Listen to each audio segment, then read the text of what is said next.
Welcome guys once again. आज हम 2020 में आई मूवी ग्रीनलैंड को एक्सप्लेन करने जा रहे हैं, जो कि एक एक्शन डिजास्टर मूवी है और उसके लीड रोल में है जैरेड बटलर। मूवी की शुरुआत में हमें गजब का सिटी व्यू दिखाया जाता है, जहां हम जॉन ग्रेटी नाम के आदमी को देखते हैं, जो कि एक इंजीनियर है। वैसे जॉन की एलिसन नाम की वाइफ भी है, मगर अब ये साथ में नहीं रहते। शाम को जब जॉन घर लौट रहा होता है तो उसे न जाने क्या सूझती है।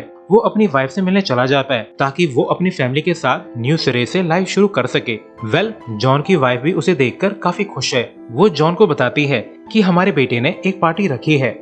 असल में एक इंटरस्टेलर कॉमेट अर्थ के काफी करीब से गुजरने वाला है, तो ये सभी लोग शाम को कॉमेट को देखने के लिए पार्टी कर रहे हैं। जॉन के बेटे का नाम नेथन है, जो कि अपने पिता को बहुत मिस करता है, तो जॉन भी नेथन से मिलकर उसके साथ खूब मस्ती करता है। वैसे हर न्यूज चैनल पर क्लार्क कॉमेट से रिलेटेड न्यूज चल रही थी, मगर किसी को भी अंदाजा नहीं था कि ये कॉमेट अर्थ के पास से गुजरने के बजाय अर्थ की तरफ ही आ रहा है। इसके बाद जॉन और नेथन एक स्टोर जाते हैं, मगर तभी उन्हें आसमान में मिलिट्री के प्लेन्स दिखाई देते हैं। तो इन्हें देखकर जॉन काफी ज्यादा कंफ्यूज्ड है कि मिलिट्री इतने सारे प्लेन लेकर कहां जा रही है, मगर अभी तक जॉन के दिमाग में खतरे की घंटी नहीं बजी है। तो वो स्टोर में सामान खरीदने के लिए चला जाता है, मगर तभी उसके फोन पर एक स्पेशल अलर्ट आता है जिस पर प्रेसिडेंशियल अलर्ट लिखा हुआ था, मगर जॉन इस पर ध्यान नहीं देता। तभी जॉन को यूएस की होमलैंड सिक्योरिटी से कॉल आता है, जिसको पिक करते ही एक ऑटोमेटेड वॉइस रिकॉर्डिंग चालू हो जाती है, जिसके हिसाब से जॉन और उसकी फैमिली को एक डूम्सडे शेल्टर में रिलोकेट करने के लिए सतर्क किया जा रहा है। तो ये सब सुनकर जॉन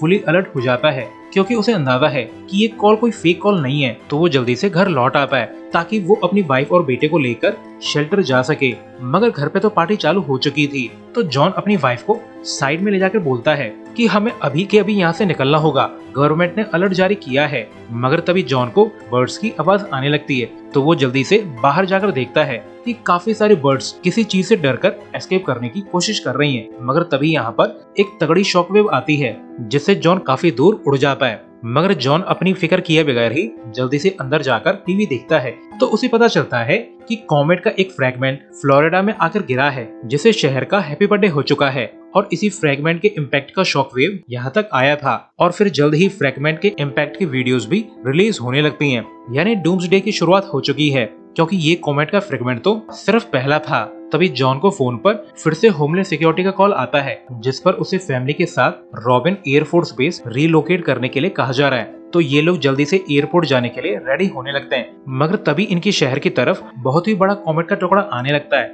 जिसे देखकर लगता है कि पूरा आसमान जल रहा है। तो ये देखकर जॉन काफी घबरा जाता है। इसके बाद ये लोग अपनी गाड़ी लेकर एयरपोर्ट बेस की तरफ जाने लगते हैं, मगर जॉन और एलिसन के फ्रेंड डिस्पेयर के साथ इन्हें रोकने की कोशिश कर रहे हैं, क्योंकि उन्हें शेल्टर में रिलोकेट करने के लिए कॉल नहीं आया है। तो ये लोग चाहते हैं कि जॉन उन्हें अपने साथ शेल्टर ले जाए ताकि वो जिंदा बच सकें। बच्चों के माता पिता जॉन के सामने काफी गिड़गिड़ाने लगते हैं कि प्लीज जॉन, कम से कम हमारे एक बच्चे को तो अपने साथ ले जाओ, ताकि हमारे परिवार का एक बच्चा तो बच जाए। गाइस, क्या आप सोच सकते हैं कि एक माँ ने अपने दो बच्चों में से कैसे किसी एक को चूज किया होगा? मगर जॉन इस सिचुएशन में कुछ भी नहीं कर सकता, क्योंकि गवर्नमेंट के स्ट्रिक्ट ऑर्डर हैं कि वो सिर्फ अपनी फैमिली को ही शेल्टर ले जा सकते हैं। तो जॉन अपना मन मारकर रोते रोते यहाँ से निकल जाता है। रास्ते में जॉन देखता है कि आने वाले डूम्सडे की न्यूज देखते ही लोग पागल हो गए हैं। उन्होंने चोरी डकैती और लूटपाट चालू कर दी है, मानो ऐसा करके वो लोग ज्यादा दिन जी पाएंगे। इसके बाद जल्द ही ये लोग एयरबेस तक पहुंच जाते हैं, मगर गेट पे तो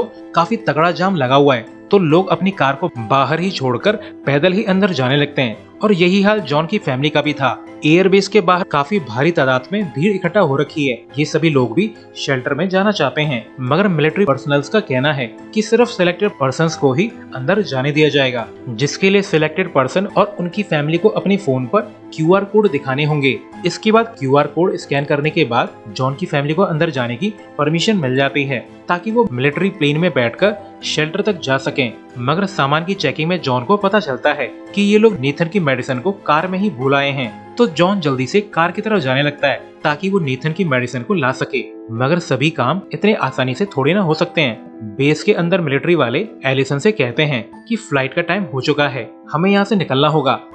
ये लोग सिर्फ एक आदमी के लिए पूरी फ्लाइट को डिले नहीं कर सकते, मगर माजरा तो कुछ और ही था। मिलिट्री वालों को चेकिंग करते वक्त पता चल गया था कि नेथन को कोई बीमारी है, तो अब एलिसन और नेथन को एस्कॉर्ट प्लेन पर चढ़ने ही नहीं दिया जा रहा। एलिसन काफी गिड़गिड़ाती है कि प्लीज हमें जाने दीजिए, मगर एक मिलिट्री लेडी एलिसन से बोलती है कि आई एम सॉरी, ऊपर से ऑर्डर आए हैं कि कोई भी बीमार पेशेंट शेल्टर में नहीं जाएगा। लेडी बोलती है कि मैम आपकी सिचुएशन में कोई सिंपैथाइज करने लायक नहीं है क्योंकि मेरी फैमिली भी सिलेक्ट नहीं हुई है, यानी वो सभी लोग इसी शहर में मरने वाले हैं, मगर फिर भी मैं अपनी ड्यूटी को पूरी कर रही हूँ। वहीं इस सबसे बेखबर जॉन मेडिसिन लेकर अपनी प्लेन तक पहुँच जाता है तो उसके हाथ में मेडिसिन पाउच देखकर एक आदमी बोलता है कि तुम्हें प्लेन पे किसने आने दिया, ये लोग किसी भी बीमार को आने नहीं दे रहे हैं। तो जॉन समझ जाता है कि मिलिट्री वालों ने 100% एलिसन और नेथन को बीमारी की वजह से प्लेन से उतार दिया होगा। तो जॉन जल्दी से प्लेन से बाहर जाने लगता है, मगर तभी बेस में अलार्म बजने लगता है। जो लोग सिलेक्ट नहीं हुए हैं वो फोर्सफुली प्लेन की तरफ जा रहे हैं ताकि वो लोग भी प्लेन पे चढ़ सकें। इसके बाद जल्द ही यहाँ पर भड़की हुई भीड़ मारपीट करने लगती है। इवन यहाँ पर गोलीबारी भी चालू हो जाती है और ऐसे ही एक गोली फ्यूल पाइप में भी लग जाती है जिससे तगड़ा ब्लास्ट होता है और इस ब्लास्ट की वजह से एक प्लेन पैसेंजर्स के साथ उड़ जाता है और फिर यही हाल बाकी प्लेन्स का भी होता है, यानी मिलिट्री सिलेक्टेड पर्संस को भी नहीं बचा पाई, वो लोग प्लेन में ही मारे गए। मगर इस समय जॉन बचकर भागने में कामयाब हो जाता है और फिर वो जल्द ही अपनी कार तक पहुंच जाता है जहां पर उसे एलिसन का एक पेपर नोट मिलता है जिसपे लिखा हुआ था कि मैं और नेथन मेरे पिता के घर जा रहे हैं। एलिसन ने ये नोट इस उम्मीद में छोड़ा है कि शायद जॉन प्लेन पर न चढ़ा हो तो उन्हें ढूंढता हुआ जॉन उन तक पहुंच जाए।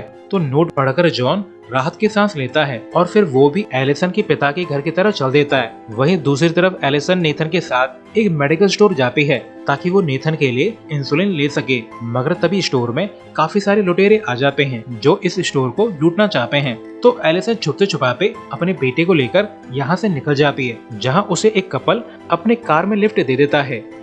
ये लोग भी उसी तरफ जा रहे हैं जहाँ एलिसन जाना चाहती है। वहीं जॉन भी पैदल पैदल काफी दूर निकल आया है तो उसे भी एक भला आदमी अपने ट्रक में लिफ्ट दे देता है। ये आदमी भी केंटकी जा रहा है। जॉन देखता है कि ट्रक में काफी और लोग भी मौजूद हैं जो सभी लोग सिटी छोड़कर जा रहे हैं। तो कॉलिन नाम का बंदा जल्द ही जॉन का दोस्त बन जाता है। कॉलिन बताता है कि गवर्नमेंट ने लोगों को उनके प्रोफेशन के बेस पर सिलेक्ट किया है। जैसे मेरी मॉम डॉक्टर है तो वो सिलेक्ट हो गई, मगर मैं वेला हूँ तो मैं यहीं रह गया। तो जॉन बोलता है कि मुझे भी सिलेक्ट किया गया है, मगर यहाँ से निकलने से पहले कुछ कॉम्प्लिकेशन हो गई। तो कॉलिन बोलता है कि प्लेन के पायलट से मेरी जान पहचान है, मैंने पता लगा लिया है कि सभी प्लेन ग्रीनलैंड जा रहे हैं जहाँ शेल्टर बनाए गए हैं ताकि रेफ्यूजीज को वहाँ रखा जा सके। कॉलिन कंटिन्यू करता है कि एक स्पेशल प्लेन कनाडा से ग्रीनलैंड जाएगा, हो सके तो उस प्लेन तक पहुँच जाओ। तो जॉन उसे यकीन दिलाता है कि वो अपनी फैमिली से रियूनाइट होकर शेल्टर तक जरूर जाएगा। वहीं एलिसन वाली कार में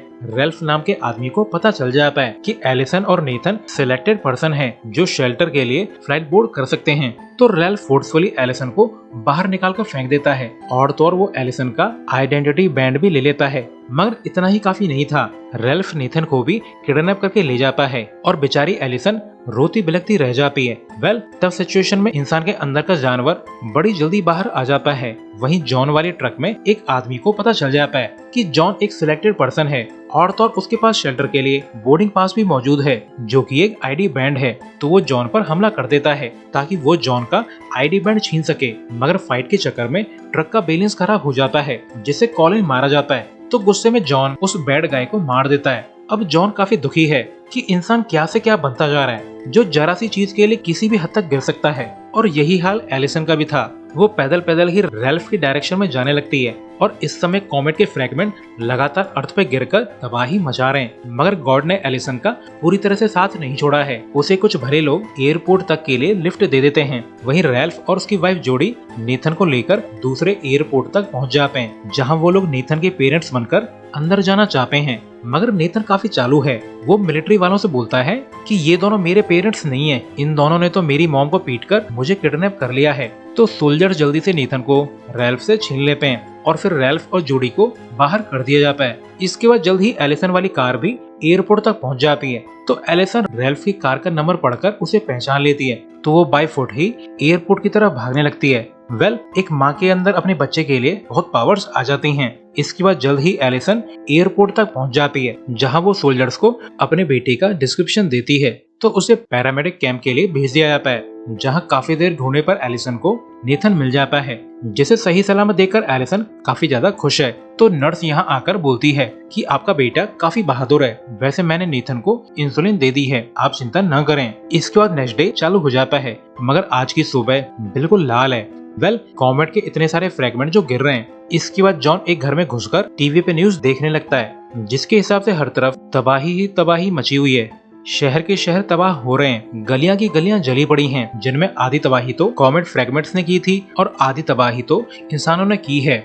न्यूज से जॉन को पता चलता है कि एक दिन बाद रियल कॉमेट अर्थ से टकराने वाला है, जो कि इतना बड़ा है कि वो ह्यूमन रेस को एक्सटेंड कर सकता है। अब बस बचने की एक ही होप है, जो है ह्यूमन शेल्टर, जो कि ग्रीनलैंड में मौजूद है। तो ये सुनकर जॉन टेंशन में आ जाता है, मगर हिम्मत हारने से काम नहीं चलेगा, उसे अपनी फैमिली को भी प्रोटेक्ट करना है। तो वो एक कार चुराकर केंटकी के लिए जाने लगता है और फिर काफी लंबे सफर के बाद जॉन अपने फादर इन लॉ डेल के घर पहुंच जाता है। मगर यहाँ पर तो सिर्फ डेल ही मौजूद है, यानी एलिसन और नेथन कहीं रास्ते में ही फंस गए हैं। तो ये जानकर डेल और जॉन काफी ज्यादा परेशान हैं। वहीं एलिसन और नेथन एक बस से केंटकी पहुंच जाते हैं। तो एलिसन एक पे फोन से अपने डैडी के घर कॉल करती है और किस्मत से लैंडलाइन अभी भी चालू है। तो एलिसन के कॉल के आते ही डेल और जॉन उन्हें लाने के लिए निकल जाते हैं और जल्द ही ये फैमिली रियूनाइट हो जाती है, जहां ये लोग एक दूसरे को देखकर बहुत ज्यादा खुश हैं। इसके बाद ये सभी लोग घर लौट आते हैं, जहां ये लोग बचे हुए दिन को खुशी से जीना चाहते हैं। तो जॉन टीवी चलाकर न्यूज देखने लगता है, तो उसे पता चलता है कि कल कॉमेट का सबसे बड़ा फ्रेगमेंट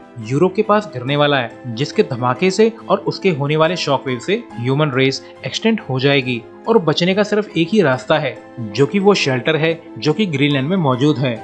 इसके बाद हमें शेल्टर की फुटेज दिखाते हुए बताया जाता है कि हायरप्स ह्यूमंस को बचाने के लिए कुछ चुनिंदा लोगों को सिलेक्ट करके शेल्टर भेज रहे हैं, ताकि होने वाले डिजास्टर के बाद दोबारा से ह्यूमन रेस उठ खड़ी हो। मगर इस शेल्टर की न्यूज देखकर जॉन को याद आता है कि कॉलिन सही था कि शेल्टर ग्रीनलैंड में है, यानी उसकी बताई दूसरी बात भी सही होगी कि कनाडा से एक लास्ट फ्लाइट ग्रीनलैंड शेल्टर के लिए जाने वाली है, जिसके थ्रू ये लोग शेल्टर जा सकते हैं। तो जॉन कनाडा जाने के लिए प्लान बनाने लगता है, मगर डेल उनके साथ जाने के लिए साफ इनकार कर देता है, ये बोलकर कि मेरी वाइफ इसी जगह पे दफन है, तो मैं भी यहीं पर मरना पसंद करूंगा। वैसे भी मेरे दिन पूरे हो चुके हैं। तभी पास की सिटी में एक और फ्रेगमेंट आकर गिरता है, जिससे सिटी में पूरी तरफ तबाही मच जाती है। तो इस शॉक वेव को महसूस करके इन्हें अंदाजा हो जाता है कि इन्हें यहाँ से जल्द ही निकलना होगा। तो ये लोग डेल का पिकअप ट्रक लेकर यहाँ से निकल जाते हैं, इस उम्मीद में कि वो लोग कैसे भी शेल्टर तक पहुँच जाएंगे। और फिर ये लोग लंबे सफर के बाद अपस्टेट न्यूयॉर्क तक पहुँच जाते हैं, मगर ट्रक के रेडियो पर इमरजेंसी अलर्ट चालू हो जाता है, जिसके हिसाब से जलता हुआ लावा आसमान से गिर सकता है। तो जल्दी से कहीं छुप जाइए और खुले में न खड़े हों। इसके बाद जल्द ही यहाँ पर मोल्टन लावा गिरने लगता है, जिससे काफी सारी कार डिस्ट्रॉय हो जाती हैं। मगर जॉन और उसकी फैमिली की किस्मत उनका साथ दे रही थी। वो इस आग की बारिश से बचते हुए एक ब्रिज तक पहुंच जाते हैं, ताकि वो लोग ब्रिज के नीचे छुप सकें, और ऐसा करने में ये लोग कामयाबी हो जाते हैं। इसके बाद हालात सुधरते ही ये लोग रातों रात कनाडा के लिए निकल जाते हैं, और पूरी रात सफर करने के बाद ये लोग कनाडा बॉर्डर तक पहुंच जाते हैं। तो जॉन रेडियो पर न्यूज सुनता है कि अगले 6 घंटों में कॉमेट का सबसे बड़ा फ्रेगमेंट यूरोप में गिरेगा, जो गिरते ही पूरे यूरोप को तबाह कर देगा। ये फ्रेगमेंट उस फ्रेगमेंट से भी बड़ा है जिसने डायनासोर्स को एक्सटेंड किया था, और ये भी माना जा रहा है कि ये फ्रेगमेंट अर्थ की 75% लाइफ को खत्म कर देगा। इसके बाद जल्द ही ये लोग कनाडा के एयरपोर्ट तक पहुंच जाते हैं, जहां प्लेन निकलने के लिए रेडी हो चुका था। जॉन ट्रक को रनवे पे चलाने लगता है, तो मजबूरी में प्लेन के पायलट को प्लेन रोकना पड़ता है, मगर वो जॉन की इस हरकत से बहुत ज्यादा गुस्सा हैं। तो जॉन पायलट से रिक्वेस्ट करता है कि हमें ग्रीनलैंड शेल्टर ले चलें। तो पायलट बोलता है कि प्लेन तो फुल हो चुका है, हम और लोगों को नहीं ले जा सकते। तो जॉन बोलता है कि प्लीज हो सके तो मेरी वाइफ और बेटे के लिए प्लेन पर जगह बना लो, भले ही मुझे यहीं छोड़ दो। तो ये सुनते ही पायलट को जॉन पे रहम आ जाता है। तो वो जॉन से कहता है कि तुम सभी लोग चल सकते हो, मगर ध्यान रहे कोई भी सामान अपने साथ मत ले जाना, वरना प्लेन वजन की वजह से नहीं उड़ पाएगा। इसके बाद प्लेन पे सभी लोग इधर उधर खिसक कर जॉन की फैमिली के लिए जगह बना लेते हैं। इसके बाद पायलट प्लेन को यहाँ से उड़ा ले जाता है, तब जाकर जॉन राहत की सांस लेता है। इसके बाद जल्द ही जॉन सो जाता है, और जब उसकी आंखें खुलती हैं तब सुबह हो चुकी थी। इसके बाद जल्द ही प्लेन ग्रीनलैंड के एयर स्पेस में पहुंच जाता है, जिसे देखकर सभी लोग काफी खुश थे।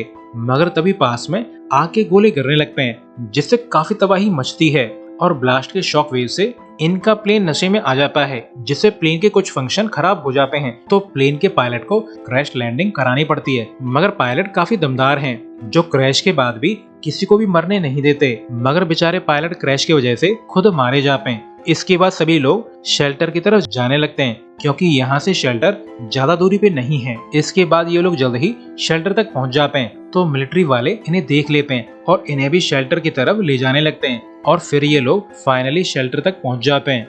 मगर रियल कॉमेट भी अब तक एटमॉस्फेयर में इंटर कर चुका है तो सभी लोग जल्द ही शेल्टर में इंटर कर जाते हैं। इसके बाद सीन चेंज होता है जहां हमें बड़े शहर दिखाए जाते हैं जो इस डिजास्टर के बाद पूरी तरह से बर्बाद हो चुके हैं। कुछ भी सही सलामत नहीं बचा है। फाइनली 9 महीने बाद शेल्टर खुलना चालू हो जाते हैं और फाइनली कॉमेट डिजास्टर के आफ्टर इफेक्ट क्लियर हो चुके हैं। और तो और बाहर बर्ड्स भी उड़ रही हैं, यानी बाहर का मौसम ब्रीथ करने लायक हो चुका है। तो ये सब देखकर सभी लोग काफी खुश हैं।